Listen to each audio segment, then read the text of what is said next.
All right, we're on holding by the Book of Leviticus Chapter 17. Again, we're on holding by Book of Leviticus Chapter 17. We are going to start actually a new verse. We're going to start with verse 15. Might actually come close finishing the chapter here. We'll see. The Torah says it's called Nefesh Asher Tochal Nevela Utrefa Be'ezrach Ubeger Giras Begad of Rachatz B'mayim Tamei Ada Orev V'Tayim. So Torah here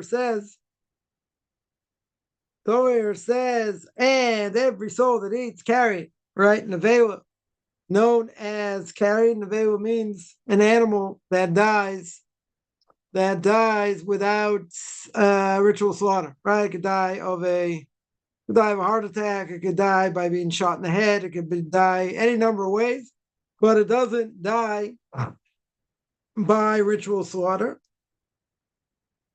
So every soul that eats nevela, or that which was torn, a treif. Right? Now, treif literally means to tear, right? To tear, to rip. Today we would call something treif for something not kosher. Right? But there are 18 different signs of an animal that make it treif. Treif usually means that it's not going to last. It's not going to live more than a year. So it could be it's got a hole in its brain, maybe it's got a hole in its stomach, or its kidneys, or it's missing an organ. Different things. That's really what it means. That's really what treif means. But the connotation that we normally say that something is treif, a person will say that it's not kosher, right? I mean, that's not the true definition. Treif really means to rip, right? To rip apart, or the translator is right, something that was torn. But an animal that is a treifa means that it is, what do you call it? It is has certain signs that mean that it's gonna die. Right, it's going to die within a year. That's the whole question. According to the Gemara says there's certain things that can happen to an animal that will render it a treifa. Nonetheless, what if it goes against science? What if science says it is gonna live within 12 months, right? So, right, maybe we'll deal with that as well. Anyway, just to get to the verse here again, every soul that eats carrion, nevela, an animal is not killed by, what's it called? That is not killed by ritual slaughter, or that which is a treifa, that again has different character traits, things that it won't. Well, I shouldn't say character traits, different things where it won't live for a year. Whether a native or a stranger, right? Someone who lives amongst the Jewish people, or probably ger toshav, doesn't mean a convert here. They shall both wash the garments and wash themselves in water. Right? Wash themselves in water. Right? To wash their clothing. Right, that's what we're talking about. He'd have to wash his clothing and wash himself in water. Right, he has to go to a mikveh, right, for getting that impurity off of him, and he'll be unclean until the evening. Then he shall be clean. Right. So again, this person who touched that eats either something treif or an animal that is carrion that died either by itself or died in a way, died in a way where there's no ritual slaughter done. So the fact that they ate it, then it makes their body unclean, right? The garments on them unclean. They have to wash the garments, wash themselves, i.e. they have to go to a mikveh, and they'll be pure that night. So very interesting again, right? It's talking about someone who lives there, right? A native or a stranger, right? Stranger, probably talking about a ger toshav over here. But there are a few things. One is the higher level of impurity back, way back, that the higher level of impurity that if a person ate something treif, or a person ate an animal, or ate an animal that died by itself, not through ritual slaughter, right? Not through ritual slaughter. So they would have to wash the clothes. The clothes become impure. They have to wash the bodies, i.e., have to go to the mikveh, and they'll only be pure at night. Now, this does not apply today. If a person ate treif or touched or ate an animal didn't die by ritual slaughter, we do not hold today that a person has to go to the mikveh, right? We do not hold that a person has to wash the clothing, right? In both cases, we don't hold that way. And I've heard people say, well, let's go back. Let's go back to when we're much more stringent on these type of things and about the laws of purity and impurity. Very good. Yeah, there's only one problem. No temple in Jerusalem today. Right? Anyone goes to the Western Wall, that's the outer wall. We don't have a temple today, we don't have sacrifices today. Right? And that, whenever that's going to be, very good. But we don't have it. So we don't have that level of purity and impurity. Everyone's in a state of impurity. Right? That's why you're not allowed to go up to Temple Mount. Non-Jew can go up there. Jew can't go up there. And most rabbinic authorities hold you can't go up on the Temple Mount because we're not exactly sure where to stand. And if a person does, and they go to the wrong place, whatever it may be, then they're going to get spiritually cut off. So obviously not worth the risk. There are rabbinic authorities that hold that it is okay to go up there. But again, the vast majority hold not that way. And again, we've spoken about this before in the past, just in passing. There's an idea that just because, let's say there are those that believe they know where to stand and they're not going to get spiritually cut off. Okay. Going up there's a provocation. Going up there's a serious provocation. That started the second Intifada when Ariel Sharon went up there before Rosh Hashanah a number of years ago. So even if we want to say Temple Mount, belongs to us, and according to what the Quran says and everything else, right? They don't have a place in it. They have nothing. Very good, but they're willing to fight for their life, even based on a lie that we have no right to it. We can't go up there. Other people will say we have a right to go up there. We have to show, that it belongs to us. But again, forget about the halachic aspect. Right, that it's forbidden to go up. They're all in the state of impurity. The only thing really a mikveh helps for, today is that after a woman gets her period, then she can go, after a certain amount of time afterwards, and then be with her husband. Very good, right? Very good. But that's the only level of impurity. That's the only level of impurity that's going to help. Yeah. Any other level of impurity, it's not going to help, right? Essentially, it's not going to help. And we're not back at those times, right? We don't have a temple, so, that level of impurity we don't have. We can't fix. But the forget about the halachic aspect.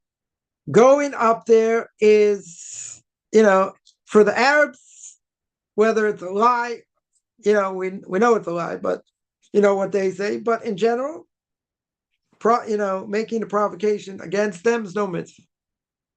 There's no mitzvah. Some will say, I have an absolute mitzvah to go up there, and they have to know it belongs to us.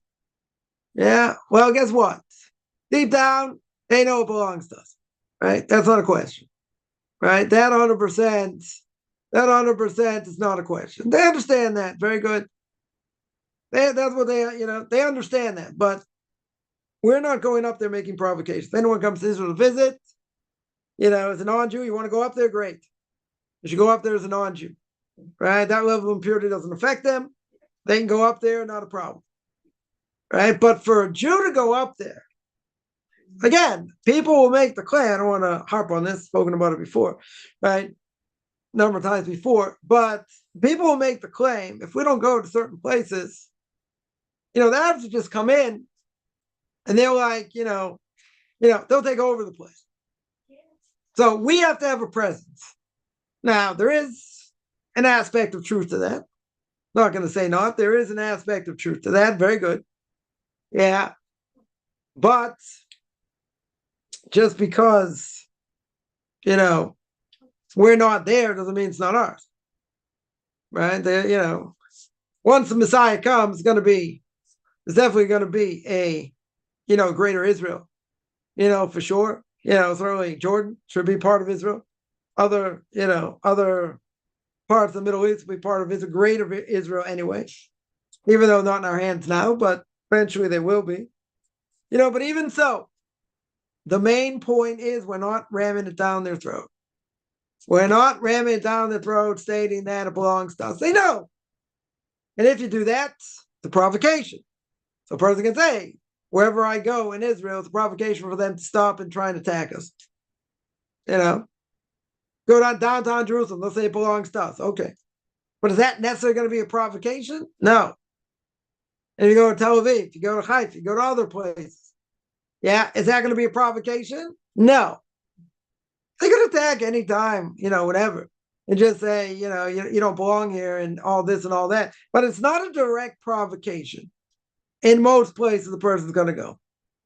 You go on the Temple Mount for them, even if, Jerusalem's not really mentioned in the Quran or whatever, doesn't matter. Point is, they're going to wage a religious war. So even if we think that we want to show them and we want to rub it in their face that it belongs to us, or not even rub it in their face, just show it belongs to us. So for them, that's a provocation. That is a direct provocation. And the other side will say, if we don't do that, they don't think it's theirs, and they'll do whatever they want, and this and that. Okay, there is a point. There is somewhat a point to that, but it doesn't matter. You're putting people's lives in danger. And anyone who's going to go up there, and Jews potentially could die, that person has the status of a road dave. Road dave is someone who's called the pursuer. Normally, in the case of a road dave, you kill them before, they do anything.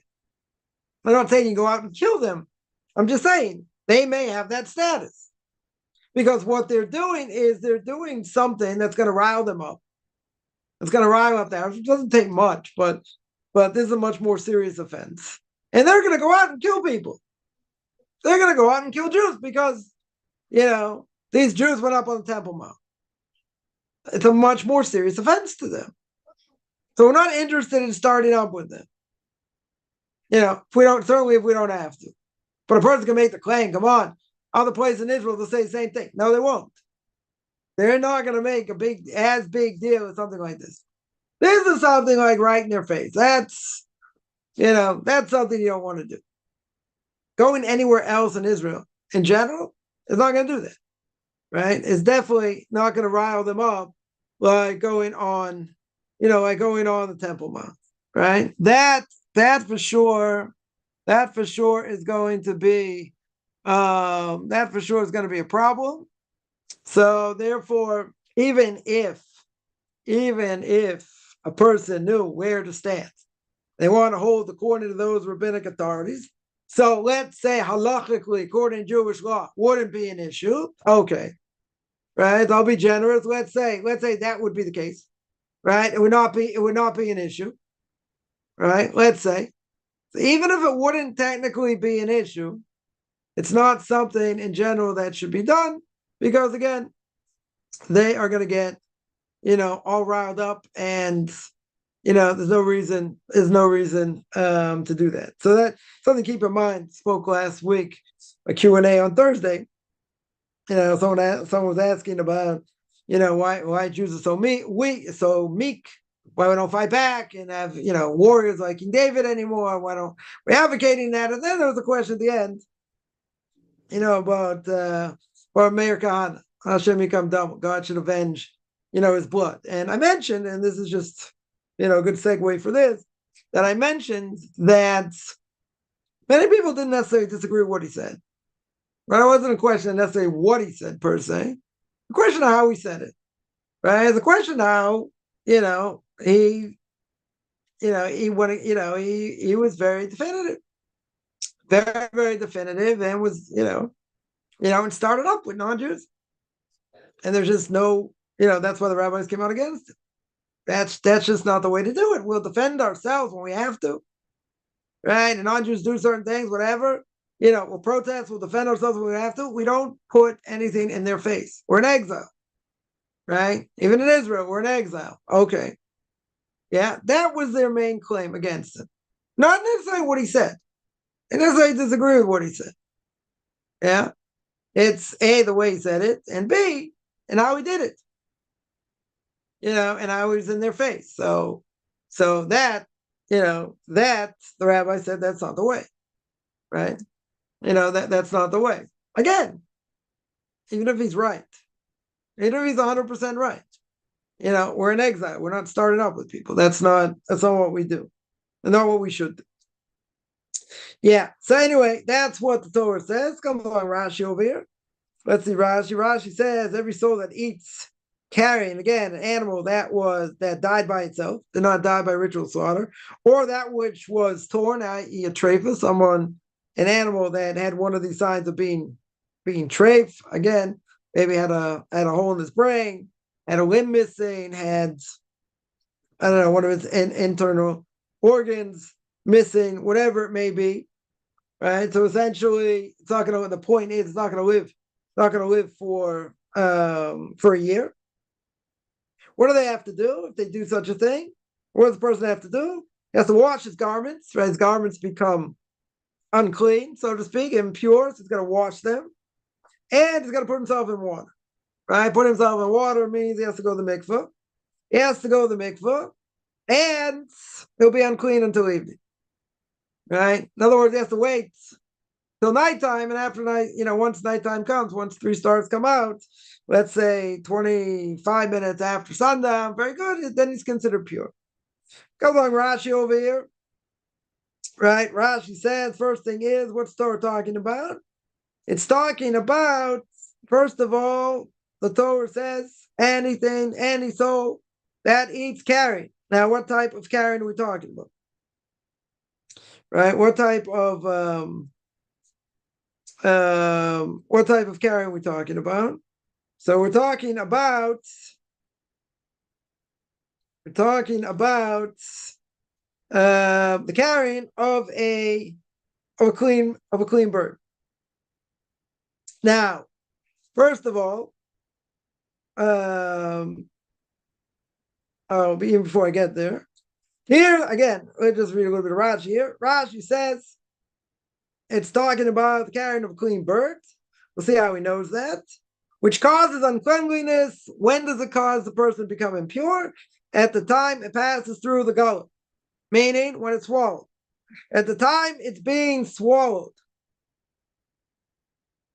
the person's going to be impure. And what does Scripture tell you? Over here, makes you unclean by eating it, right? It's telling you become impure by eating it, not by touching it. Touching it's a different issue. If a person touched it, doesn't necessarily make you impure. He's telling you over here, the animal died. However it died, doesn't matter. It died not by ritual slaughter. It's talking about a clean bird. We're gonna, a bird that one would be allowed to eat, but it wasn't slaughtered properly. Wasn't ritually slaughtered. It died a different way. Now, Rashi's saying over here, and you have to ask the question, where does he know this from? And that is, he's telling you he's talking about a bird. He's talking about a bird. Why not an animal? Why not what we call a behemoth or a chaya, right? A big animal, small animal, whatever it may be. Let's say a cow or a, what do you call it? Or let's say a goat, maybe something like that. Where does he know it from? Where does he know it's only talking about birds and not by cattle and beasts? So can't be speaking about that. Why?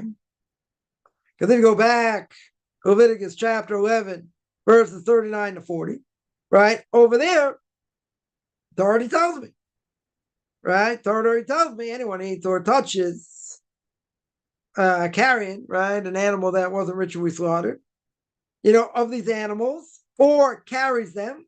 Now, carrying them, not, even though not necessarily touching them.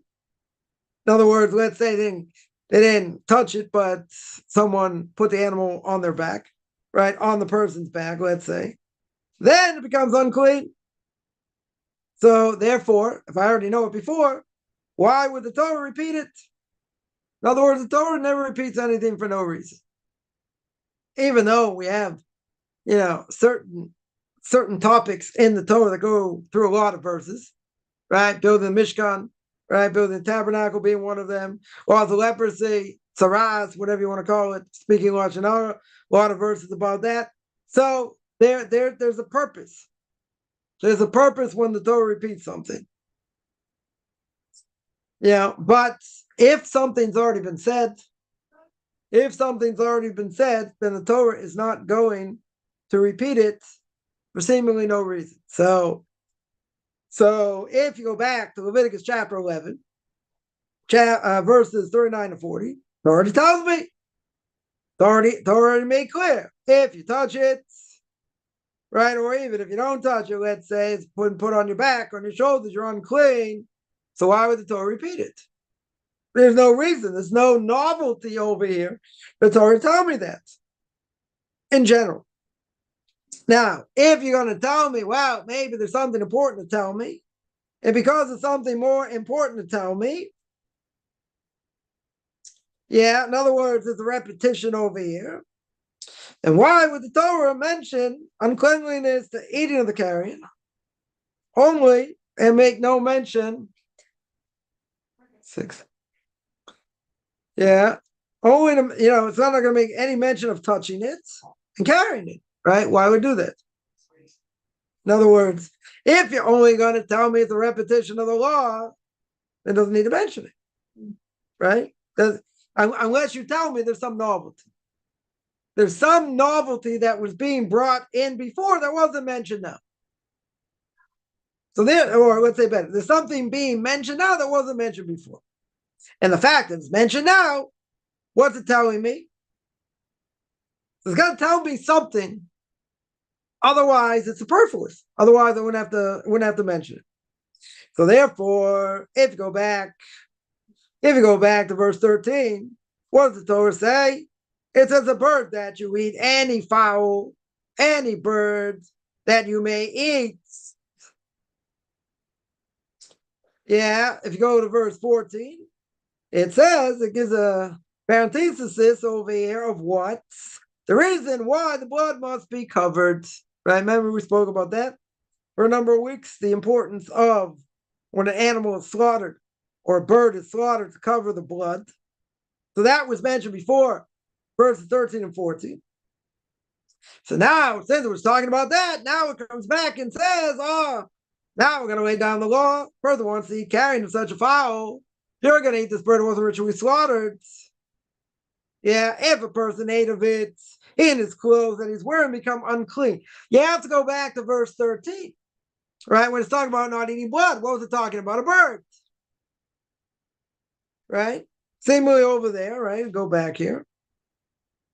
In verse 13, it says, whatever man be of the children of Israel, again a Jew, or the stranger that eat among you, who hunts and catches any beast or fowl, right? Any beast or fowl that may be eaten, even if pour out the blood, you got to cover it with dust.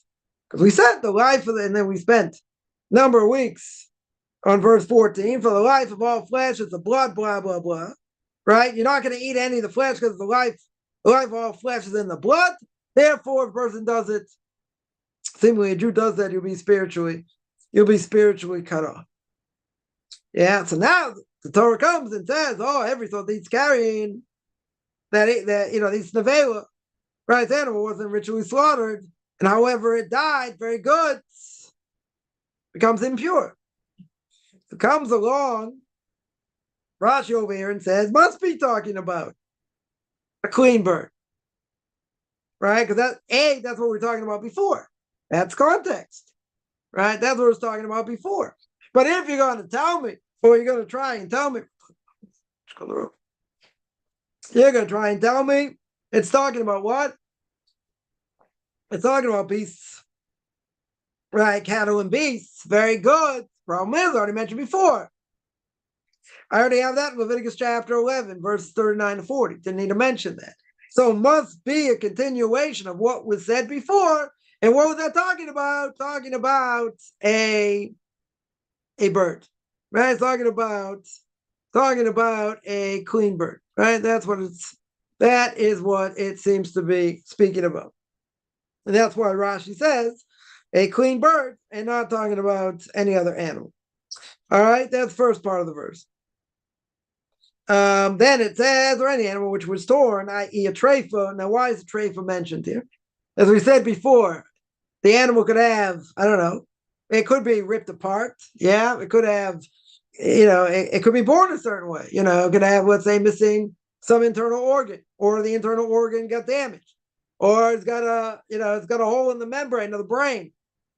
All these cases, the rabbis tell us the animal will not last or live more than a year. Very good.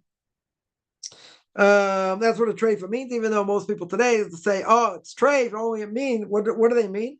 Does it mean it's not kosher? But that's not a strict definition here. So the treifa over here, Rashi says, also being superfluous, right? Since a treifa which died, right? An animal dies because it's a treifa. Let's say, we'll make it easy, right? It has a hole in the membrane of it, in the membrane of its brain. And what happens? A heart attack, has an aneurysm, right? Something happens, also dies. What's the difference between treifa and a carrion? Right? An animal that dies not by ritual slaughter. In any case, both of them die. Yeah, what's the difference? Right? So a treifa is also an avela. A treifa is an animal that also died, not through ritual slaughter. Again, it's got a specific definition, but what's the difference? If we're going to look at it in a sense, the animal died, right? Everyone agrees the animal died. It's called a treifa, it's called an avela. Okay, specific things, specific definitions, very good. But who cares? Both, in either case, the animal died, right? So it's funny, Friday night we're eating, so I won't get gross here, but anyway, so we had chicken Friday night like normal, and whatever. My youngest son had a friend over. I was like, listen, you can eat it. It's dead. I was like, chicken's dead. Ain't going anywhere. Right? Ain't going anywhere. Right? So same thing. Doesn't matter how it died. Whether it died as a treifa, whether it died as an avela, for carrying or a treifa, whatever it is, very good. They both died. In either case, it died. So what are you telling me the difference? What are you telling me it's a treifa or an avela? Who cares? They both died. Right? In either case, it died. So Rashi says treifa is, of course, an avela. It's also an avela. It's also considered carrying, and therefore causes uncleanliness, just as any other avela. Right? In other words, Rashi is asking over here, why do I have to mention treifa? I shouldn't have to mention treifa. Right? In both cases, the animal dies. If in both cases the animal dies, why do I have to mention both? Yeah. Because he says treifa is also an avela. And an avela is a treifa. Right? Either way, the animal died. Since the animal died, and it died in a way not by ritual slaughter, a person ate of it, right? A Jew ate of it, or Geratosha, let's say, ate of it, they become unclean. They become unclean just like any other avela. So why is it mentioned? Why do I mention both? So he wants to say that a treifa is only mentioned for what reason? For the correct interpretation of the word nevela. In other words, I have to learn over here Nevela, Rashi says, is to teach you. It's talking about a clean bird. Treifa is telling me that I have to know it. Why? I have to mention it in order to understand what Nevela is. Why? My kosher. What's the connection here? Because we learned in the Medrash, quote the Medrash on the Book of Vayikra, it's called the Sifra. He says one might think that carrying of an unclean bird causes uncleanliness. When does it make you impure? In the moment it passes through the gullet. What would I think? We said before, a person ate an unclean bird, he ate a clean bird, let's say, but it's treif. Let's say better, it's carrion, right? It died not through ritual slaughter. Very good. When does it become impure? When it's in your mouth, when it's in the gullet, when it's being swallowed. Very good. So comes along the Sifra. Sifra says, I might have thought it becomes unclean when, in the moment it passes through the gullet. Very good. In other words, once you start swallowing, that's when you become impure. So therefore, what does the Torah do, Rashi says? Rashi says, the Torah adds the word treifa. The Torah adds the word treifa over here for what purpose? To intimate that this law of Nevela only applies what?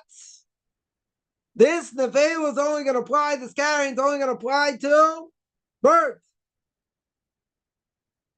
Right? Amongst which a treifa is possible. Now, how can a bird become a treifa? The same way. Let's say it's got a hole in its crop. It's got a hole in its stomach. It's got a hole in the membrane of its brain. Yeah? So you could tell me, Scripture adds the word treifa to tell me that also applies to Nevela. Right? The law of Nevela applies, to only the birds. To only the class of birds which treifa is possible. In other words, maybe it's only telling me birds, and the fact that when's the person going to eat it? When are they going to become impure? When they eat it. When they start to swallow. Very good. So why do you mention treifa?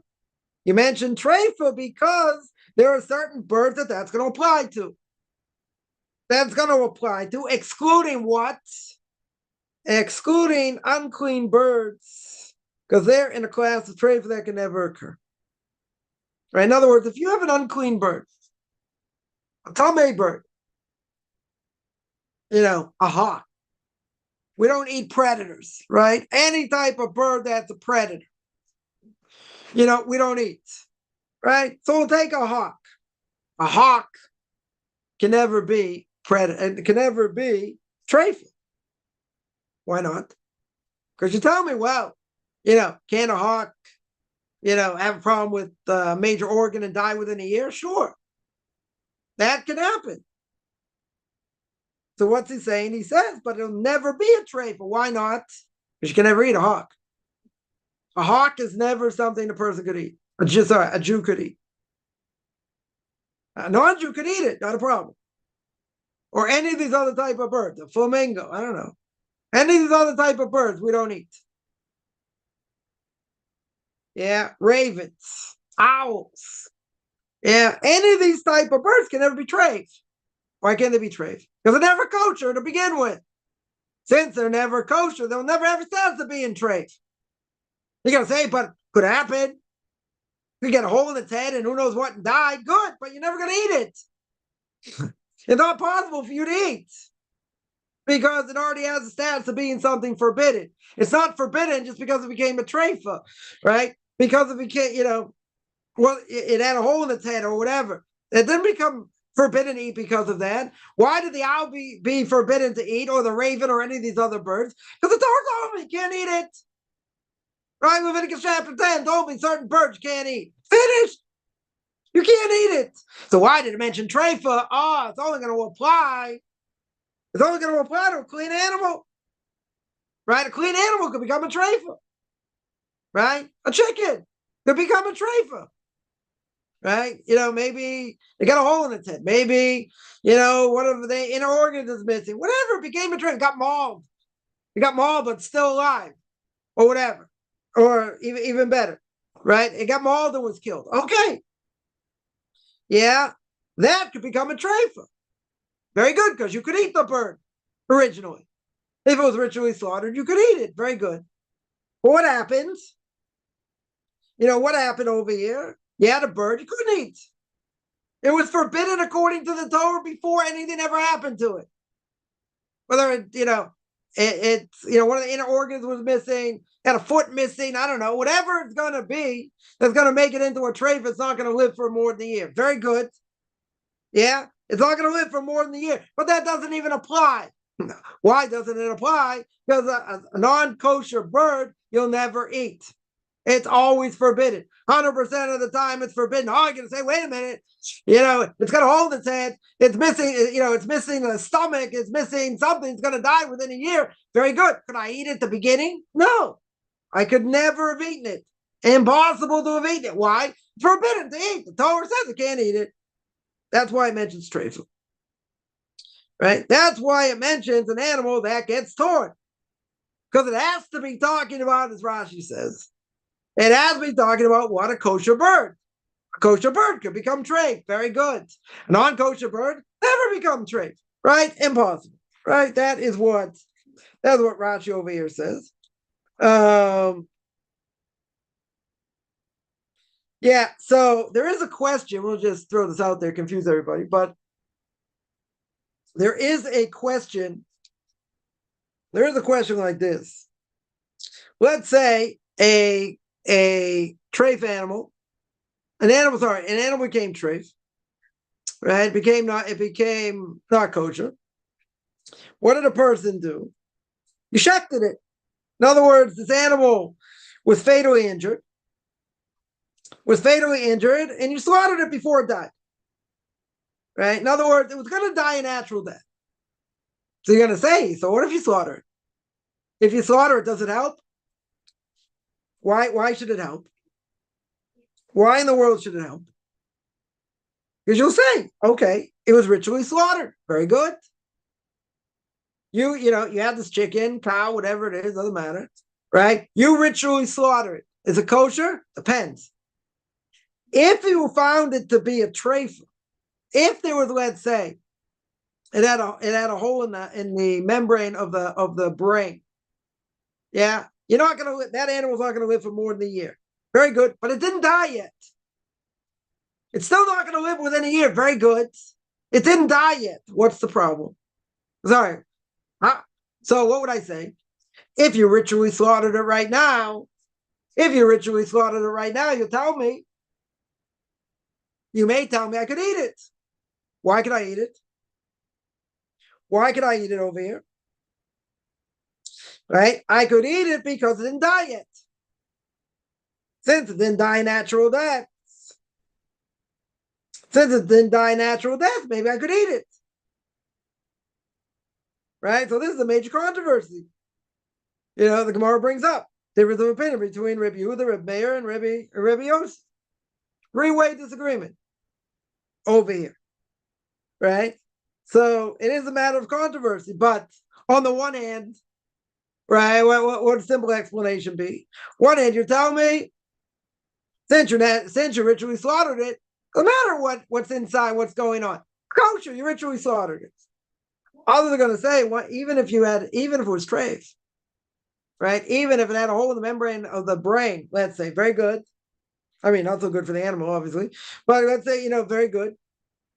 So we know, by definition, this animal's going to die. It's not dead yet. So you ritually slaughter it. So on the other side, they'll say, how does it help? It should never help. Why should it never help? It's already dead. It was lacking burial. It's still running around, whatever, could last 6 months, 8 months, whatever. It's never going to last a year. It's already dead. We look at it, it's already a carcass. It's already dead. The fact that it's already dead, so who cares if I ritually slaughter it? Ritually slaughtering it doesn't help. Right? Ritually slaughter does not help. Does not help over here. Right? That's what Rashi over here says. So very interesting. Very interesting. If I look at the verse again, every soul that eats carrion. Who's it talking about? Rashi says a bird. It's talking about a bird, kosher bird. Very good. Can't be talking about an animal. How do we know it's not talking about an animal? Because Torah already told me. Leviticus chapter 11. Very good. Torah already told me it's not talking about an animal. Okay. So therefore, it has to be talking about a bird. Very good. Now, if it's talking about a bird, if you're going to tell me it's talking about a bird, very good. Then why does it say treifa? Why does it say the word treifa? Word treifa doesn't apply here. Because an animal who's a treifa is going to die just like a carrion. It's also going to die. So what's the difference? Because you have to tell me that the carrion is a special case. And it has to be talking about a kosher bird. Why does that be talking about a kosher bird? Because a non-kosher bird never becomes treif. Impossible. Right? A non-kosher bird will never become treif. Right? Therefore, says Rashi over here, that it has to be talking about a kosher bird. Right? That's what it has to be talking about. Cannot be talking about anything else. And you'll see, as Rashi says, why does it say treifa? Treifa seems superfluous here. Right? It's no different than carrying. But you have to tell me because it's talking about a kosher bird. You cannot be talking about a non-kosher bird or a non-kosher animal because they're never kosher. So if they're never kosher, they never have the status of being treifa. Right? So explains Rashi over here.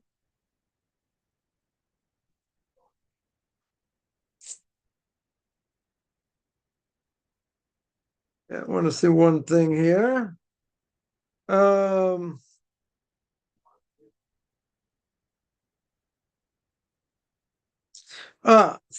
comes on the Or Chaim HaKadosh over here. Or even before I get there, comes on this footnote. This footnote says again, any soul that's going to eat carrion or torn animal, let's say. Why is it brought in over here? Because after we talked about the fact that it's forbidden to eat blood, right? That's what we spoke about before for weeks and weeks. Spoke about that it's forbidden to eat blood. Now the Torah comes and says about eating non-kosher animals. Right? In other words, there's a connection there. It's always a connection between verses. Nothing is random. Now, some things, we're going to see that may be a little bit harder to see. Maybe what the connection is. When we get to, Leviticus, in the next chapter, talking about, a whole chapter full of forbidden relationships, right? It goes through 20 verses, 21 verses. And then it says sorcery. Can't do sorcery. Very good. What's the connection? All the other verses are talking about what? All the other verses are talking about immorality. Someone once told me, said, it must be that the verse before it's talking about bestiality, it's talking about homosexuality, and then it says you can't do sorcery. Very good. So it must be that it's only forbidden when you're talking about idolatry. Right? That homosexuality is only forbidden, or bestiality by idolatry, or by sorcery. And that's when they did it. So it only applies then. And if you're not doing idolatry or sorcery, it wouldn't apply. Right? Very good. Yeah. Yeah. They want to make a connection between the verses. Okay. You have to see what that verse is doing there. But that's kind of hard to say. Why is it kind of hard to say? Because I got 21 out of 22 verses speaking about immorality. You can't just throw a verse and say, must be talking about, sorcery is forbidden. So we're going to apply it to bestiality and homosexuality. Very good. But I got 21 out of 22 verses, like 95%. 95% of that chapter up until that point is talking about immorality. So how can you say, sorcery is going to take it out of it? We're not talking about that. We're only talking about a specific case. You have to see what it's doing there. I'm not saying the question is not valid. A good question, what it's doing there. What I always say is a juxtaposition of verses. Just like in Exodus chapter 37, right, beginning of Parshas Vayakir. What does it talk about? Shabbos. It talks about the laws of Shabbos. What's the question? So Rashi asks on the spot, others say the same thing. That the previous chapters, what's it talking about? Building Mishkan. Very good. All of a sudden, now it says, you got to keep Shabbos. Well, Exodus chapter 18, 19, 20 talks about things you can't do on Shabbos. Yeah, and that's forbidden to desecrate Shabbos. So what's the connection? So Rashi says the connection is anything, since you have juxtaposition of the verses, anything that was done in the Mishkan, anything that was done in the tabernacle is forbidden, does not supersede Shabbos. But you have to come up with an explanation what it's doing there. You have chapters speaking about the building of the Mishkan, all the loops, all the bars, all the what do you call it, all the boards, all the clasps. No, all of a sudden it says keep Shabbos. Well, don't I know I have to keep Shabbos? Don't I know it's forbidden to desecrate Shabbos? I know that. So what's the connection? Rashi says you can't desecrate Shabbos. You cannot. The building the Mishkan does not supersede Shabbos. Comes along, so that is what that's what this footnote says. It goes on the Rashbam. The Rashbam is Rashi's grandson. And the Rashbam over here says, interesting. He says, anyone who eats carrion, it means even a katan, even a child. Child was not liable in mitzvahs, but from a certain age, you got to separate himself from eating treif. You have to separate him from doing things that are forbidden. An obligation to educate them. Right? So here's an interesting thing. Really, they're exempt. Right? They're underage. They only become liable when they're older. Right? When they're 12 in a day or 13 in a day, depending if it's a boy or a girl. Right? And we're going to define it as a boy and a girl, not anywhere in between. Right? A boy or a girl, very good. So when they hit adulthood, you'll tell me if they did this, they become impure like everybody else. Good. If they're like everybody else, well, what if they're a child? Even though you have to separate themselves from things that are forbidden, right? 100%. You can't feed them treif and all that. Very good. Okay. So if they ate it, but they're not liable, essentially they're not liable because they're younger. It's not a good thing to do, but they're not liable. They're younger. Maybe the parents will be liable for giving it to them or allowing them to have it, right? But really, the child's not liable because they're underage. Very good. Comes on, the Rashbam says a Kiddush. Rashbam here says a novel idea. He says even though really they're not liable because they're underage. Says the Rashbam, even a child that's underage becomes impure. You might think only when he's an adult. Comes on the Rashbam and says no. Even when he's younger. Comes on, so so in that case, just throw this out there. In that case, the parent can be definitely liable here. Why can the parent be liable? Because the parent has an obligation to educate his kid, right? Certainly a Jewish parent. Say a non-Jewish parent also, to a point, right? But in this case, it's very clear that a parent has an obligation that his kids have to eat kosher. His kids have to keep Shabbos. So he has to educate them in that way. If he does, he's negligent. And if the kid doesn't keep it, the parent gets the penalty as well. But everyone's got free choice. And the kid decides it's not for him. It's interesting. I heard this. I forget who said it. I heard it recently. I don't want to mention name because I'm not 100% sure who said it. But it's something I've said many times. I'm glad someone backed me up on that.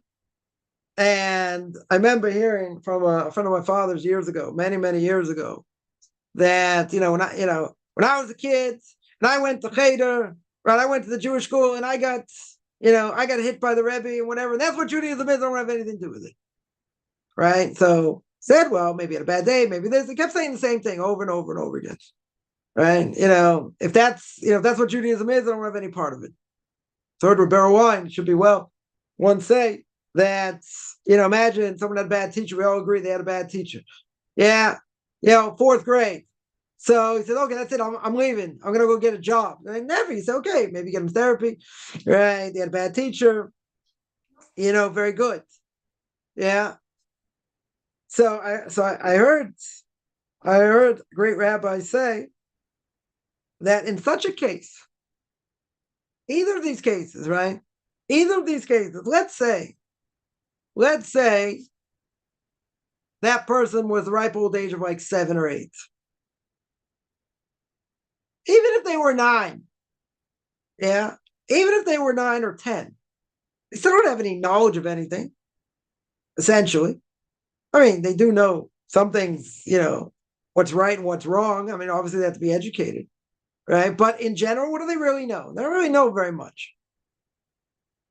So, as this rabbi said, and I was like, I listened to this a few times because it made me feel good. Yeah. That, what did he say? He said, how could someone make such a monumental decision?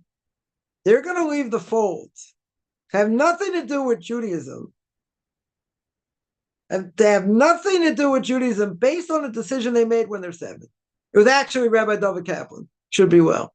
That's who said it. He teaches at Yeshivas Or Sameach here in Jerusalem, and he's actually a spiritual mentor in another yeshiva, whatever. He speaks all over the world. Very big in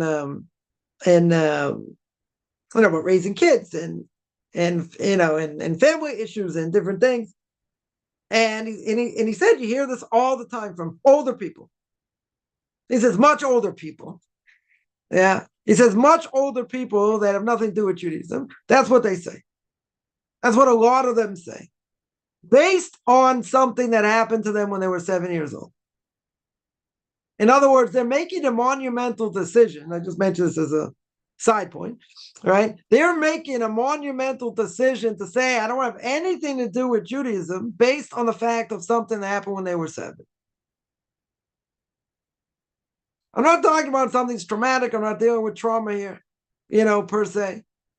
But they use that as an excuse. No one says, oh, maybe the Rebbe had a hard day. Maybe other things going on. No. They don't use that as, a way out. They say, if that's what Judaism is, I don't have anything to do with it. But how can you make a monumental decision about leaving your faith and leaving God and leaving all that when you were 7 years old? Again, trauma is something else. I'm not talking about trauma. It's going to be traumatic in different ways. Okay, I'm not talking about that. But something like that, such a monumental decision at the age of 7, I was like half asleep when I heard this. I was like, well, let me rewind this. Yeah. Person is not going to make a monumental decision, at the age of 7. They're going to use it as an excuse to say I don't have to do anything. Right? And, people make excuses all the time. But when you're 7, when you're 8, even if you're older, if you're 10, so what? If you're older than that, you don't really have knowledge. Yeah. Well, then, people see contradictions. People see what people do. Do as I say, not as I do. Different things. So people say, why should I bother doing it? Or I mentioned a Q&A a few weeks back. Someone wants to convert. They're having all kinds of difficulties. So someone will say, why do I have to do it? Why should I bother? This person's getting slaughtered over here. Why would I bother? Well, that's not an excuse. Not an excuse either. So what? Everyone's got difficulties. There's no one who goes unscathed here. Everybody has difficulties. So just because you have difficulties and maybe have a lot of difficulties, okay. So someone on the outside looking in says, oh, look at them. Why would I want to be part of that? I'm not kosher. What in the world's a connection? There's no connection. There's no connection to such a thing. One person has their own trials and tribulations. Someone else has different ones. Could be some similar, some not, whatever. But to look at what someone else has and say, oh, because of that, I'm not going to have anything to do with it, because look what could happen to me. Oh, if God sees deep in your heart, you could have done this, and you could have been on a path to convert, and you make a flimsy, lousy excuse because of what happened to someone else, you're in serious trouble. You are in serious trouble. And that's exactly what the Gemara says. If a person delays when they could have converted, now someone's going to say, come on, I don't have an obligation to convert. So where's the delay? Right? Where's the delay? I don't have any obligation to convert. Good. But if God sees deep down, you had the ability to convert, and you pushed it off, not because of onus, not because you couldn't move, not because of a spouse, not because of other things. But he sees deep down you're pushing it off for no good reason, you're in serious trouble. Serious trouble. Now again, we can't judge anyone unless we've been in their shoes. True. But you got to remember one thing: after a person dies, God is not going to judge the person. Why didn't you do this? Why weren't you like this one, that one, the other one? He's going to judge you. You had certain potential, right? So I'm going to speak about my podcast tomorrow about that. I spoke last week about reaching potential. Now I'm going to probably speak about the opposite: how a person gets stuck and doesn't reach potential, right? But even so, if a person had that ability and they don't do it, not because they're under onus or anything, that's a legitimate reason, they're going to be in serious trouble. And God will judge it as he judges it. We can't judge someone unless we've been in their shoes. We've gone through the same thing they've gone through. Very good. Can't do that. 100% we can't do that. But for goodness sakes, you're not going to say, well, look what happened to this one and that one and whatever. That's not your calculation. Whatever is going on with someone else, God's not going to ask you about that. God can give a rat's tail about that. He doesn't care. What does God want to see? What you've done, what you will do in the future. Yeah, what your potential is. Whatever it may be. Doesn't matter someone else. Someone else, it doesn't care. He cares what you need to do for yourself. So a person will say, come on. A person was traumatized. This, that. Okay. Right? I'm not judging against it. Yeah. But in the case I'm talking about, we're not talking about major trauma here. We're talking about someone makes a decision at the age of 7, the age of 8, the age of 9. Doesn't matter. Nah, it's not for me. I thought about it. Nah. It has nothing to do with it. They just don't want to do it. For whatever reason. Making up their own reason as they go. Yeah, but to say, look what this person went through, that person went through, it's irrelevant. Totally irrelevant. I mean, you're not going to have your own trials, but it's a very, very serious mistake to say, wow, I see what this person's going through, that person was going through. Beautiful. What a covenant. Yeah. Let's go read about all the trials Abraham went through. Abraham went through a lot of trials, a lot of difficult trials. And he passed all of them. God's like, Abe, what do you think of my covenant? Beautiful. Anyone else want to sign up? If anyone has seen what Abraham gone through, he was a legend. He was an absolute legend. Everybody knew. Yeah, and he was able to convince the masses to, believe in one God. Very good. Yeah, that's what he did. So obviously, even the trials people heard about, it didn't faze them. They say, oh, look what he went through. He's so close to God. No, he convinced them. There's a world of design. There's a designer. You got to follow what the designer says. Very good. But imagine if all those people, tens of thousands of people, what is it? Wow. He went through a fiery furnace. His wife got taken. There's a famine. He had to go fight the 5 world powers, right? Save his only relative, Lot. Had to go through circumcision. He had to sacrifice his son. He went through a lot of tough things. And what could people have easily said? Abe, that's beautiful. You're an unbelievable person. You have a lot of perseverance. You've gone through a lot in life. Beautiful. Not interested.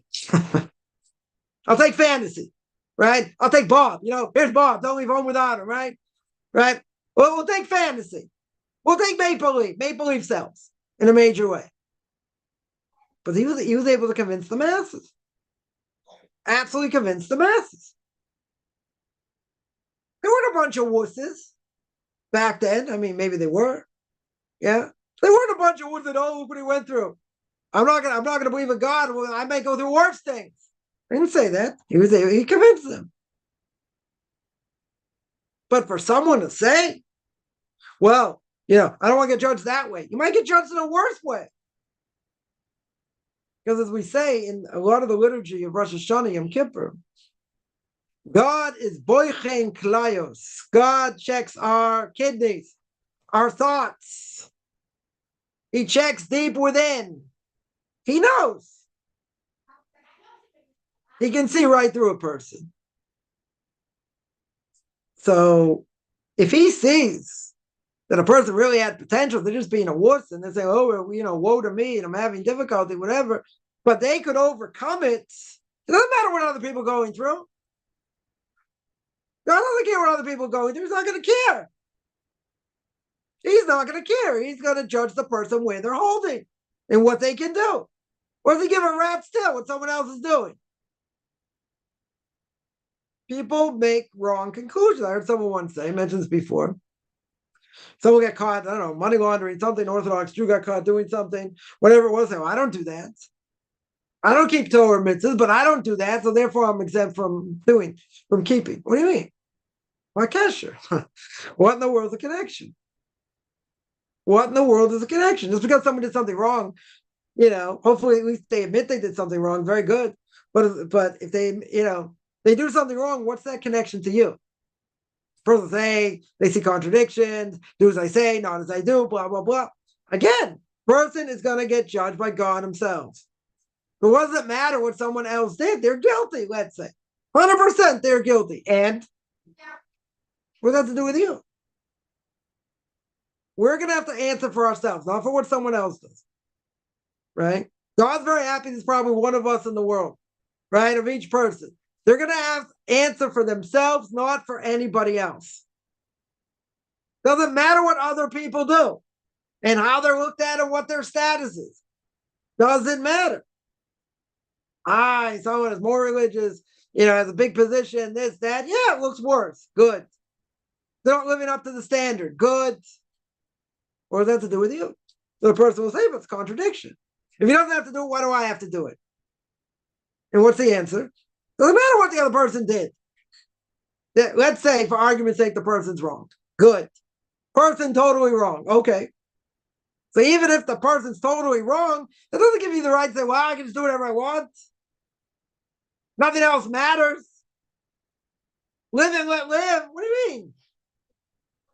I get it. People see contradictions sometimes. But this means people are human. The greater the person, spiritually, the greater the inclination. Okay. Doesn't mean people are perfect by any stretch. But even so, let's say this has no effect on your life at all. Nothing traumatic. They see a walking contradiction. Good. God will deal with that person. You have no doubts. God will deal with that person. Very good. What does that have to do with you? Just because you saw someone do something wrong, a major contradiction, what does that have to do with you? That's what God's going to say.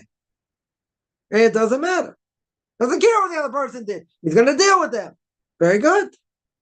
God will deal with them. But that has nothing to do with your observance or anything else.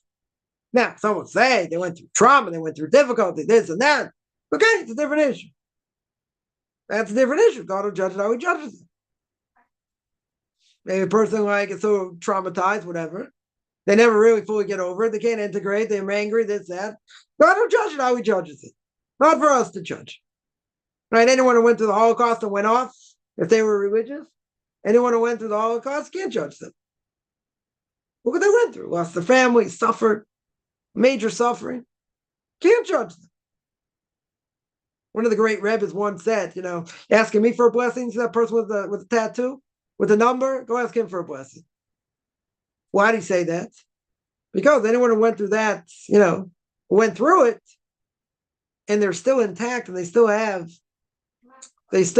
proper amun and faith in God, and they're still keeping Torah mitzvahs, they're the ones you get a blessing for. We can't judge. We can't judge. Yeah, a lot of questions there. Let me deal with some of them. 1 second here. Somebody asked,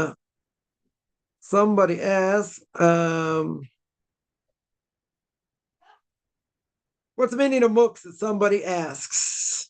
Muktzah means on Shabbos, it's something either you're not allowed to move because it's inherently forbidden. Let's say normally a hammer or car keys, right? Or a pen, something like that. Muktzah could mean something that you would never move. If they have a picture on the wall, you have never intention to move the picture, right? Or something like that. So it's basically something either in and of itself, the thing itself is forbidden, therefore I can't move it. Or it's something, let's say, it's got a lot of value. To you, it's got a lot of value. You never move it, right? Or something like that. Are wild geese considered clean or unclean? I don't know if we have a Masorah. I don't know if we have a tradition. I don't know if we have a condition on that.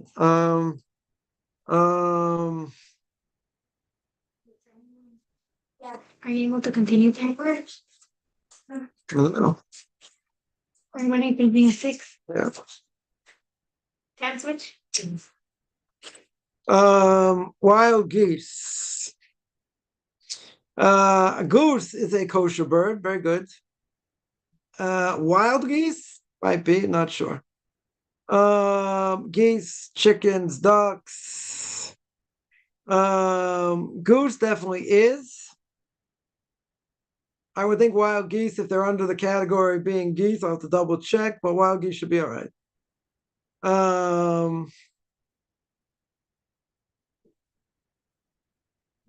Some say that definitely is.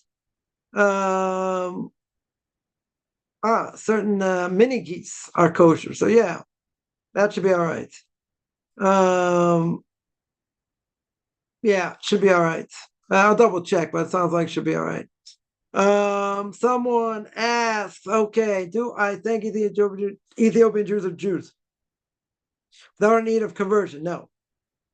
Mass majority of rabbinic authorities against Rabbi Avad Yosef, and that's how the Rabbanut here, the chief rabbinate, goes according to the Psak, the law of Avad Yosef, of blessed memory. He holds they don't need conversion. Others hold because of certain things they were missing, let's say marriage, divorce, according to the Torah, they were therefore they have they could have a lot of mamzerim. They could have a lot of people that are not able to, only allowed to marry someone of that same union, right? Or conversely, not doing any service by by not converting them. That would be a huge problem. That would be a huge problem. So the vast majority of rabbinic authorities outside of Rabbi Yosef holds that there is not, that they have to go through conversion.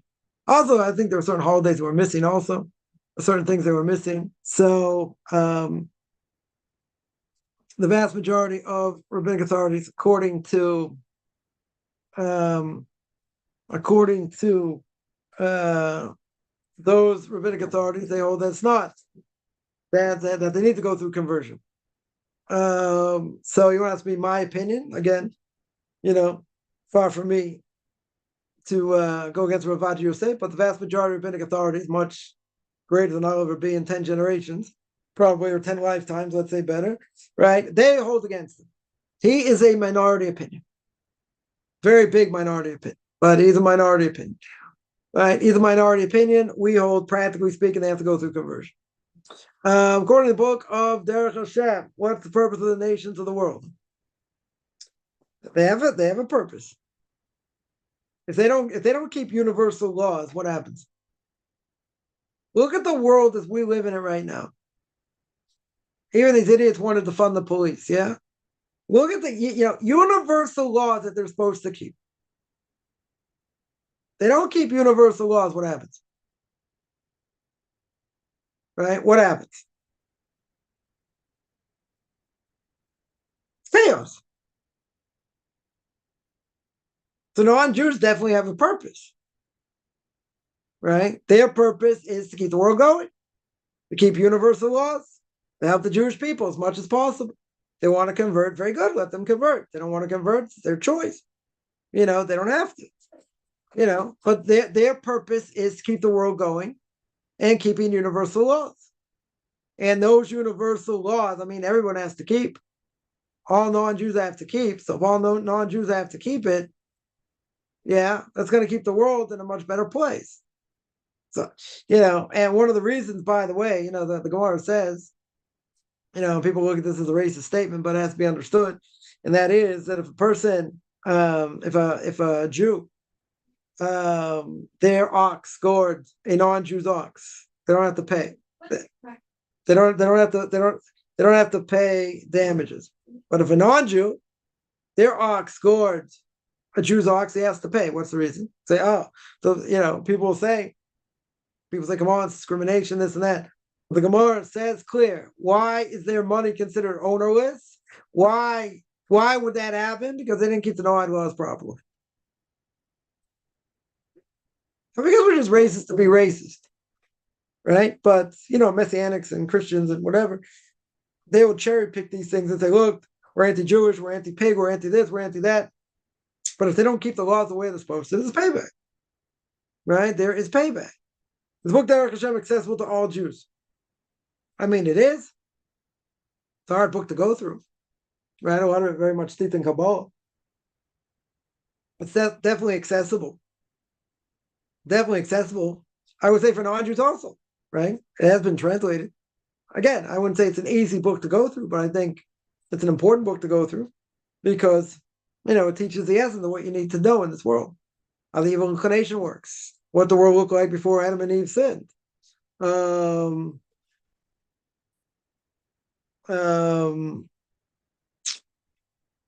Suffering, spiritual forces.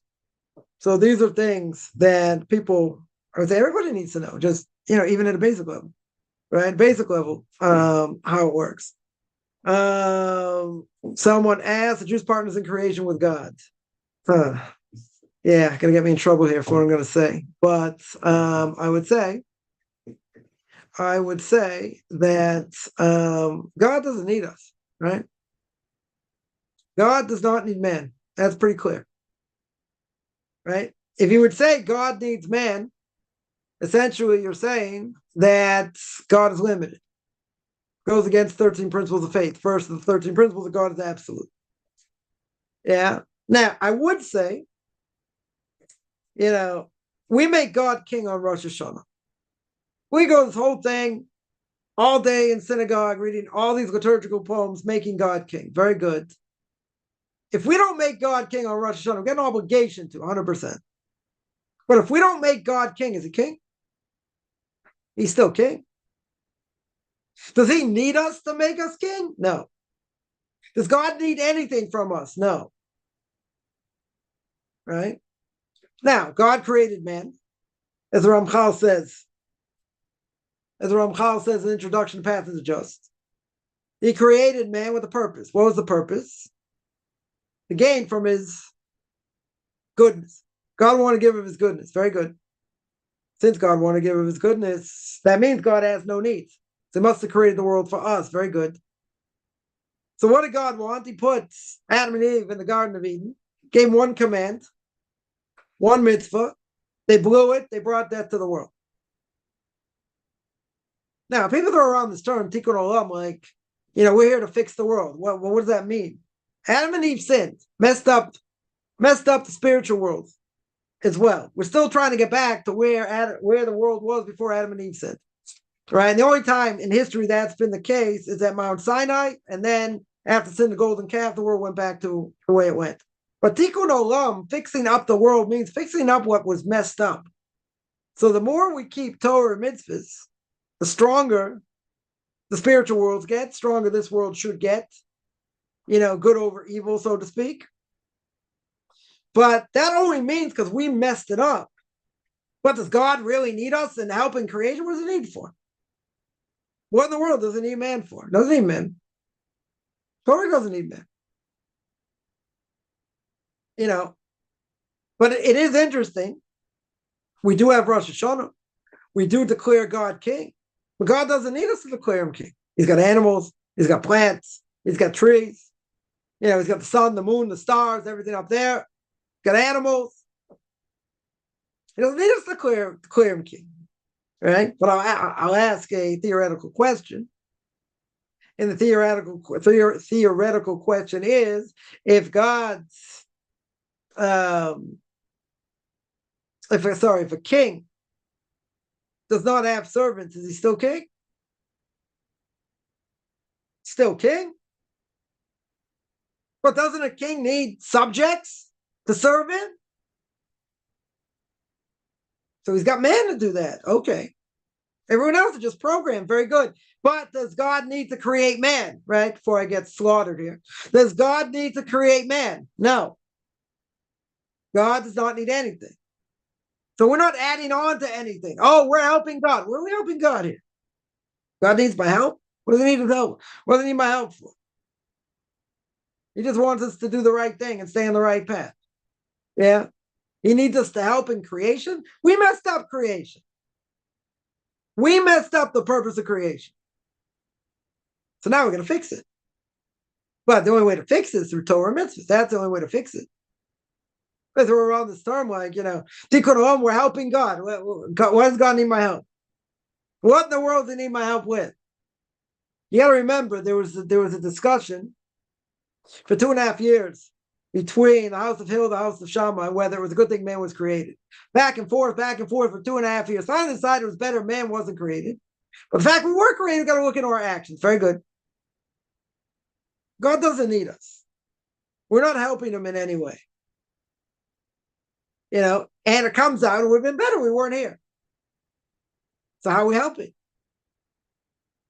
We're only messing things up. God forbid.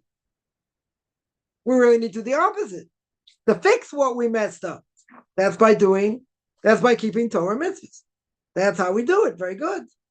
Yeah. But does God need us? Doesn't need us. He for sure doesn't need us. All right, no question. Yeah, there was a question there. 1 second. Wild deer. How to kosher anything wild caught? You can't.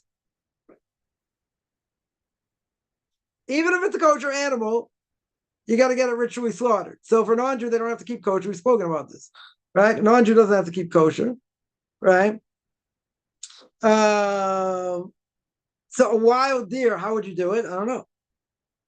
Maybe it's impossible to kosher them because they're just, jumping all over the place or whatever. Even if you were able to trap them without injuring them. Okay.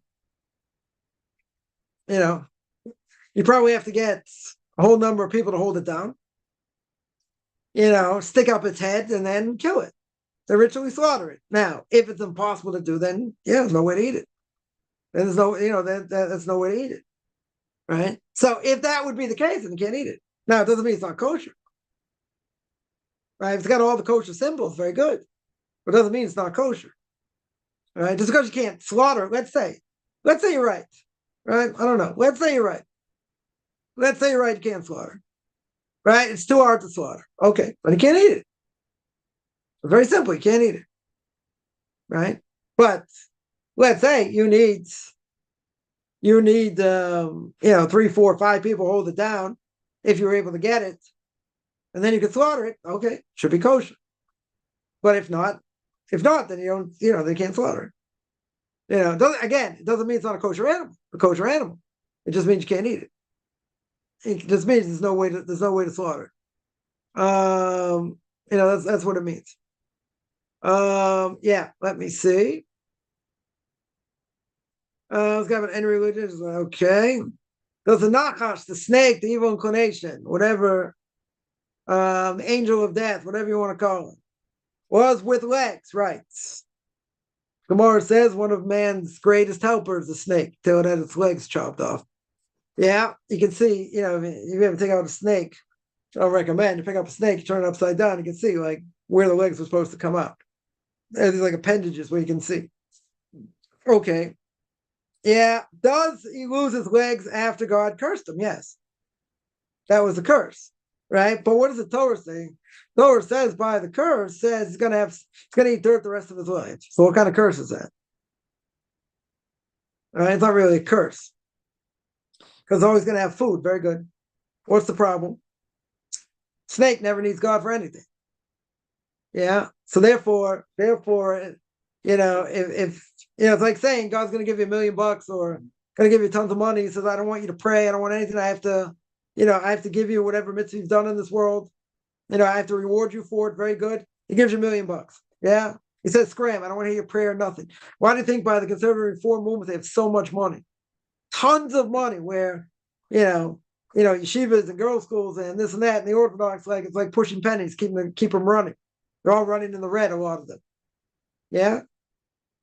Because God says, okay, people don't matter to me. I'll give you all the money in the world. Here, take it.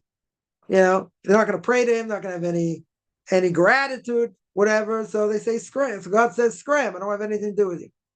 Right? And that's what happens. So, that was also punishment. As legs cut off. Yeah, that was after. Right? It was after the curse.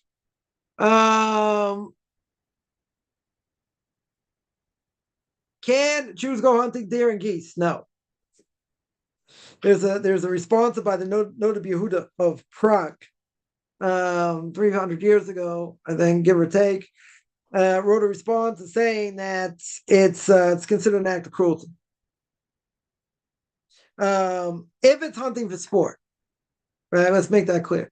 If it's hunting for sport, it's forbidden, right? It's cruelty to animals. If you're hunting because you're starving, you need to eat, that's a different issue, right? That's a totally different issue. Then trapping animals, going after them, whatever, to eat, it's pikuach nefesh, saving your life because you're hungry. Okay. But hunting in general is considered an act of cruelty, right? It's considered an act of cruelty. Jews are not allowed to do it. It should be forbidden for non-Jews also, right? Definitely should be forbidden according to Noahide laws, right? Because that's considered cruelty to animals. No, so there's a difference of opinion. Cruelty to animals, is that a Torah prohibition or rabbinic prohibition? There's a whole discussion. But in either case, still forbidden. Still forbidden for Jews. Non-Jews also not allowed to abuse animals. Hunting is abusing animals, scaring them, whatever. That's forbidden for the sake of sport. If a person is doing it because they're hungry, they have no other food to eat, that's a different issue. But for the sake of sport, it's forbidden. Someone asks, what if all the people of the world wanted to get converted to Judaism before Mashiach comes? No. It will depend. It'll depend. If there are open miracles, just like in the time of King David or King Solomon, they can't convert. They won't have free choice. Because they'll see open miracles. Of course I want to be a Jew. Of course I want to join. Who wouldn't want to join? Yeah, miracles. So the time of King David, they weren't allowed. In the time of King Solomon, they weren't allowed to convert. Why? Open miracles. So before Mashiach comes, if somebody, let's say, would be accepted by a rabbinical court for conversion, then even if Mashiach comes, they should be allowed. Great rabbi once told me this. They should be allowed to convert after. But if at that time they weren't accepted, let's say, by a rabbinical court, but in that case they've seen open miracles, then in most cases they won't be allowed to convert because, again, it's like they don't have free will. Who wouldn't want to join the Jewish people if they see all these open miracles for their sake? So therefore, it would be forbidden. But it depends on what stage. Hunting is cruelty, right? That's what I said. God may not need us, but He wants us here. Remember one thing. There was a disagreement between the house of Hill and the house of Shammai for 2.5 years. If you look at the world in general, and what's gone on over the last thousands of years, has man been created and the world been a good thing for the world? Maybe in some cases. You have great, extraordinary, people and whatever. But in the mass majority of cases, mankind's a disaster. An absolute disaster. Yeah. So you'll say, God may not need us, but He wants us here. Yeah. The angels had a good point. The angels say they're not going to keep your Torah rights. They're going to blaspheme. They're going to do all kinds of things. And God gave Moshe Rabbeinu permission to answer them. And He did. And He convinced them, okay, get out of my way. I'm taking the Torah from heaven. But in the bigger scheme of things, has mankind done what we should have done in God's eyes? I don't think so. We're still in exile more than 2,000 years. Yeah. And you see the Jewish people, okay, we have a closeness to God that no one else has. But at the same time, that comes at a price. And Jewish people shouldn't even be here today. And Holocaust and pogroms and all kinds of things. Anti-Semitism up the gazoo today.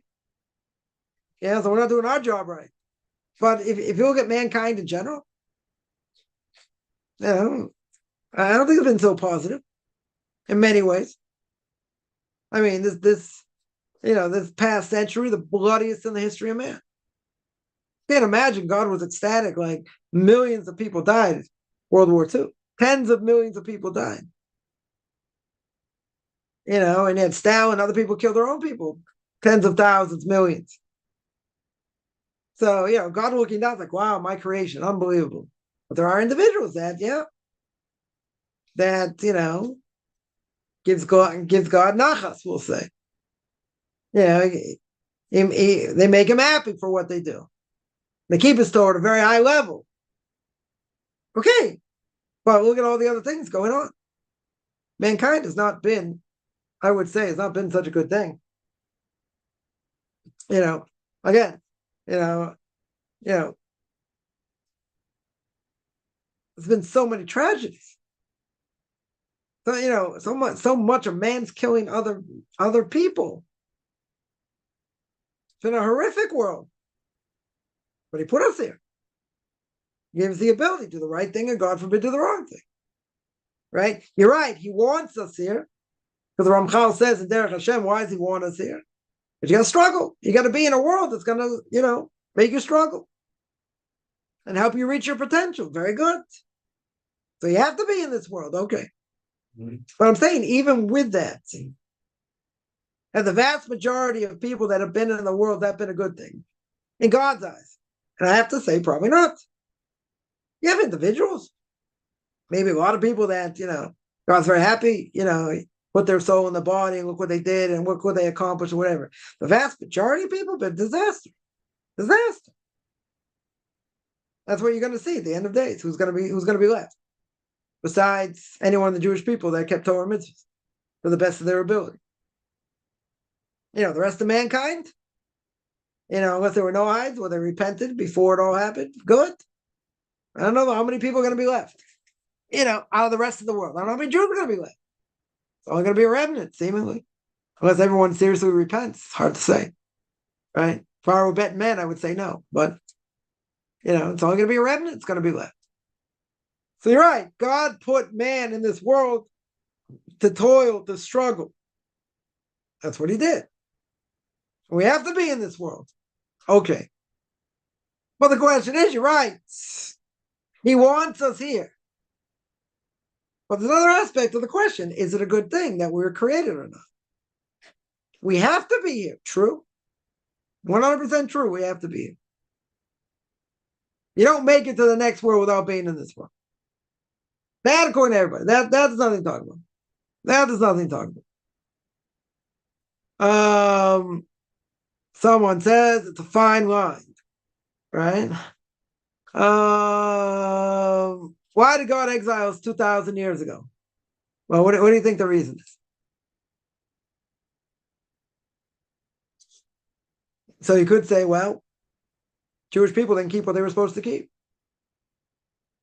So during the first temple period, you had immorality, idolatry, murder. God exiled us. Second temple period, what happened? What happened? Lashon hara. Speaking badly against others.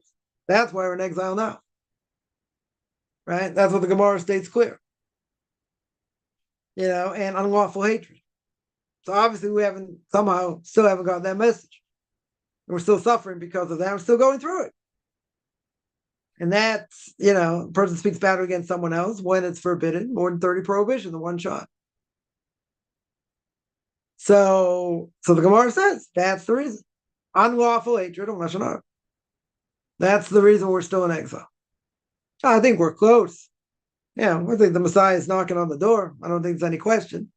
But when is he going to come and how is it all going to come? We'll see. Nobody really knows. People are calling what's going on in Russia now. It's going to be, that's going to be the war to end all wars and nuclear weapons and this and that. Okay, let's see. Let's see where it goes. A lot of people saying a lot of scary things. Okay.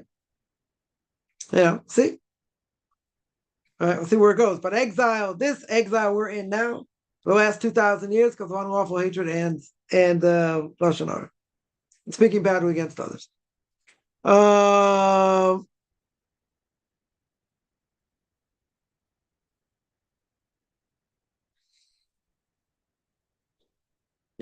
You got to understand also, everything 100% in this world is a test. Either we're going to pass a test We're not going to pass the test, right? And if we don't pass the test, have negative repercussions. If we do pass the test, a lot of positive repercussions.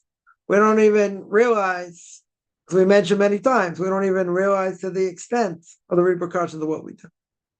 We don't. But we see over the past 2,000 years that we our own worst enemy, that even amongst religious Jews, a lot of arguing, a lot of bickering, between different groups. So, is it not surprising the Messiah is not here? Yeah, not surprising. That's the main culprit, right? That is the main culprit, is the fact of speaking badly against others. Someone says Adam's subjective knowledge of good and bad turns subjective knowledge of good and evil. Okay. Went from objective to being subjective. Very good. But see, there's a problem. The problem is we don't have a clue what we see. We think, this thing is good. This thing isn't so bad. What's the problem? Right? What's the issue? There's murky grounds. Some people are much more insular. They don't want to have any issues. Others say, no, you got to be a little more modern, this and that. So it's conflict. There's definite conflict, but again, things that we see, the evil inclination can dress it up, and maybe we think it's okay, and we don't think it's a problem, or it's less of a problem, or whatever, right? We have our own agendas, okay. But what's the bottom line? Bottom line is you got to do what God tells you to do. We have to do what we need to do. But God gave us guidelines. Compassion, God has. It's not endless. It's not limitless. So we see there are times just God's wrath goes crazy. Because obviously we're not doing what we're supposed to do. Seen that the past year. No question. People horrifically slaughtered. A lot of people being killed, anti-Semitism up the gazoo. It's a big wake-up call. Huge wake-up call. That means we're not doing what we're supposed to do. Right? And there's payback. Right? Serious payback. People say, come on, what could happen last October 7th? There was Shabbos, it was a festival.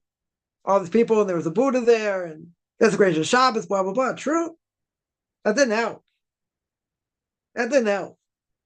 But there was already a decree made that past Rosh Hashanah. There was already a decree made. Now, I'm not going to say this is the reason. Very well could be. There were, protests here in Israel on a daily basis against the government, right? For judicial reform and all that, without getting into politics. And there was total division amongst the Jewish people. Total division, Lashon Hara, all kinds of things. Now, you're doing that in God's backyard. Bad enough you do it anywhere else. Now, is that the reason? Not saying that. Not saying it's the reason. When you have that going on, and people splintered and, bashing each other left and right, is this any different than what happened to destruction during the Second Temple? No difference.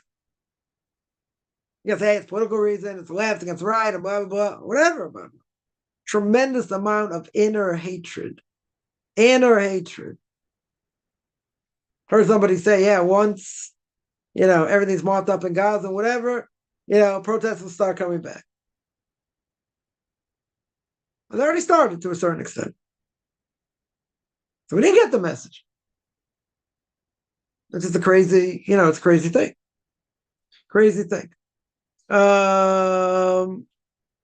Someone here mentions Mashiach has a set dates. Yeah, it can change also based on what we do. But we have the power either to bring them or not, even though we're we're a cream puff generation, but we're going to be the generation for that.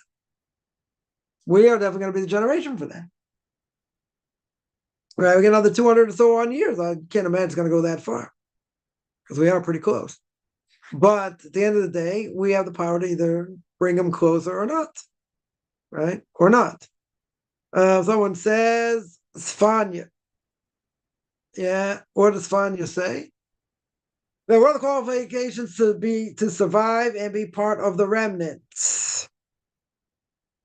Bottom line, if you're going in the right direction and you're trying to go in the right direction, even if you did things wrong, obviously you got to repent for anything you've done wrong. You got to go through proper repentance. If you've gone through proper repentance and you're working hard, then that shouldn't be a problem. Then a person should be able to survive. In general. Right? I would say like King David says in Psalms chapter 74. Right? He says, when he's talking about, not speaking Lashon Hara, he says, Sur me'ra v'aseh tov. What does Sur me'ra mean? Go against evil. Do not do evil. So my interpretation is, you want a portion of the world to come, all you have to do is stay away from evil.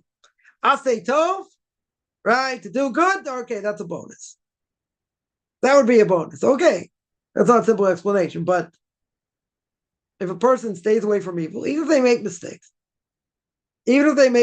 as long as they properly repent, if they do what they need to do for that, then why shouldn't they have a portion of the world to come? They should survive. They shouldn't survive. Is a sin to isolate? Yes. You got to live amongst Jews. 100%. Right? Actually, I'm gonna speak about that this week in Duties of the Heart. In the gate of abstinence. One of the things that he brings in the beginning of the 6th chapter, different ways of abstinence, and I think one of the furthest ways that a person will not fulfill this is if they go live amongst themselves and live somewhere not among people. In other words, if you go into isolation, that's not going to help you. And that's against what the Torah says. Doesn't mean a person can't go pray in the woods every once in a while, this and that. But your feet have to be grounded, right? For a guy to do that, fine. You want to do it every once in a while, good. You still got to pray 3 times a day with a meeting with 10 men. Okay. There is what to be said for, being alone with nature and whatever, but not against what everyone else does. But to isolate yourself is forbidden. The Rambam says it's one of the 24 things that stop a person from repentance, and that is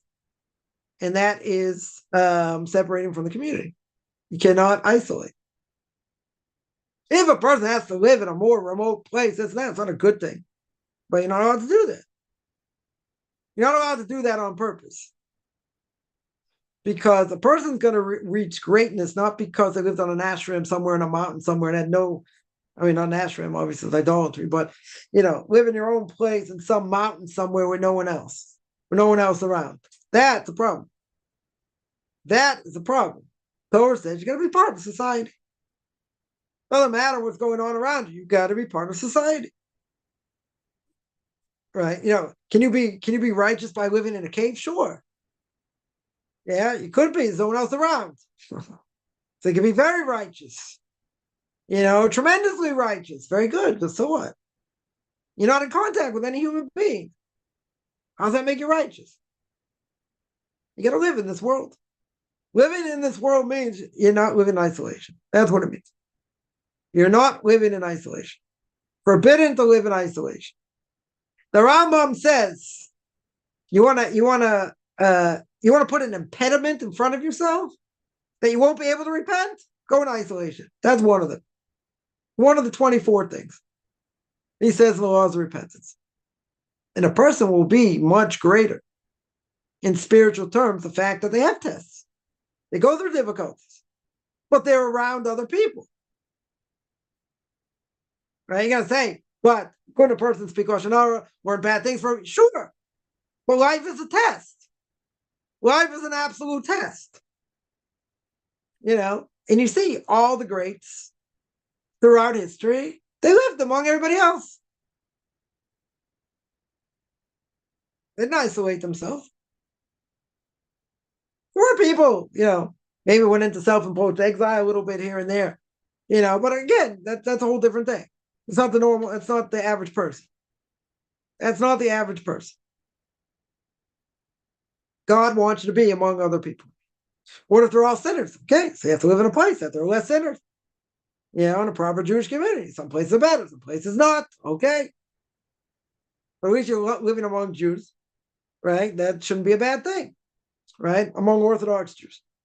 Shouldn't be a bad thing. But you can't just live on a farm. You can't live wherever you want. You have to be part of a community. And that's what makes the person great. Is because even with everything thrown at them and everything going on and this and that, what happens? They become great because of themselves. Because they're part of a community. They're with everybody else. Can't be on your own island. Certain ways it's a lot easier, right? But you don't grow, you don't grow, by doing that. Or you don't grow exponentially by living amongst others. You're right. Someone will say, come on, there are other problems. There are other problems living in places. It's true. Not going to deny that. It's true. So what? Tests are what make the person. Makes us who we are. If you're not living amongst anyone, you're just on your own farm with animals, beautiful. Yeah. It's not going to be the same. Definitely not going to be the same, right? So a person living like that, it's going to be hard to be righteous. You're not in contact with anybody. Right? That doesn't help you in that sense. It's forbidden. A Jew can't live in isolation. Non-Jew, they want to live in isolation. Okay, let them live in isolation. Jew can't do that.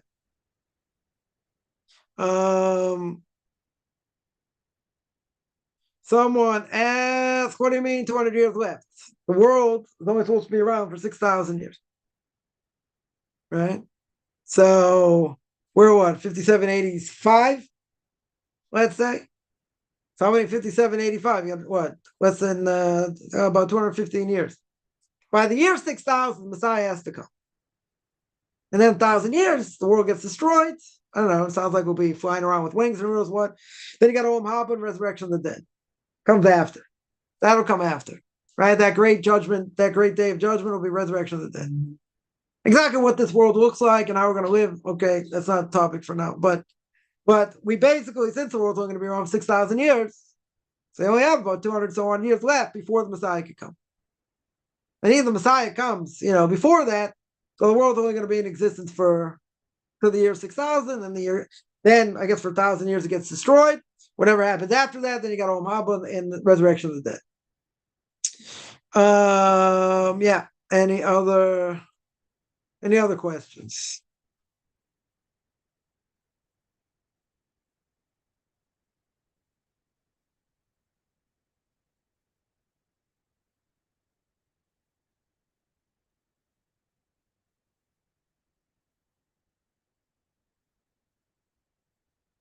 All right, I'm going to stop here. I do this every Sunday, 9 o'clock Eastern Time, 4 o'clock Israel time. Anyone has any questions can find me on Facebook at Chaim Kaufman, Beyond Orthodox Conversion Judaism, orthodoxconversion.com. Beyond Orthodox Conversion Judaism on YouTube. There I got videos on Q&As, Ethics Our Fathers, Book of Leviticus. You want to send me an email, rabbichaimkaufman@gmail.com, RBBICHAIMCOFFMAN @gmail.com. Wish you having a good beginning of the day.